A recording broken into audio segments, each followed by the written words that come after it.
بسم اللہ الرحمن الرحیم۔ پارہ نمبر 8 سورۃ الاعراف، رکوع نمبر 5، آیات 40 تا 47۔ جنت تمہارے اعمال کا بدلہ ہے۔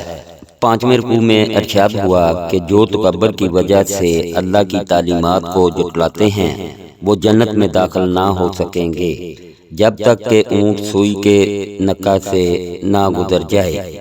اس کے برعکس جو لوگ ایمان لائے اور اچھے عمل کرتے رہے وہ جنت میں اللہ کی حمد اس طرح کریں گے: کل شکر اللہ کے لیے جس نے ہمیں اس جنت تک پہنچنے کی ہدایت دی۔ ہم ہرگز ہدایت نہ پاتے اگر اللہ ہی ہمیں ہدایت نہ دیتا۔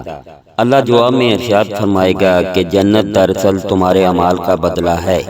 اسی رکوع میں اصحاب اعراف ذکر ہے۔ یہ وہ لوگ ہیں جن کی نیکیاں اور برائیاں برابر تھی، نہ جنت میں داخل کیے گئے اور نہ جہنم میں گرائے گئے۔ وہ دعا کریں گے کہ اے اللہ ہمیں جہنم سے محفوظ فرما اور جنت میں داخل فرما۔ رکوع نمبر 6، آیات 48 تا 53۔ آخرت کی تیاری سے غافل نہ ہو۔ 6 رکوع میں بیان کیا گیا کہ اصحاب اعراف کی دعا قبول کی جائے گی اور وہ جنت میں داخل کر دیے جائیں گے۔ اسی رکوع میں ان لوگوں کی مذمت کی گئی جنہوں نے کھیل تماشے کو ہی اپنا دین بنا لیا۔ وہ آخرت کی تیاری کے لیے کبھی سنجیدہ ہوئے ہی نہیں۔ اب روز قیامت برے انجام کو دیکھ کر اپنی غفلت پر افسوس کریں گے، لیکن اب اس افسوس کا کوئی فائدہ نہ ہوگا۔ رکوع نمبر 7، آیات 54 تا 58۔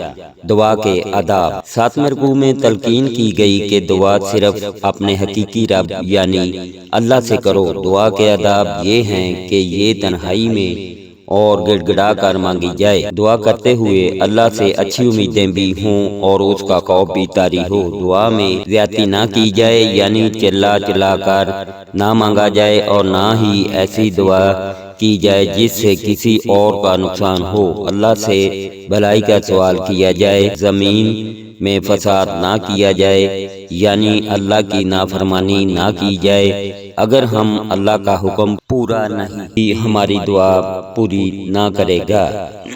اللہ پاک ہر مسلمان کو اپنے حفظ و ایمان میں رکھیں۔ آمین ثم آمین یا رب العالمین۔ ہمیشہ اپنے والدین کی خدمت کرو۔ اللہ حافظ۔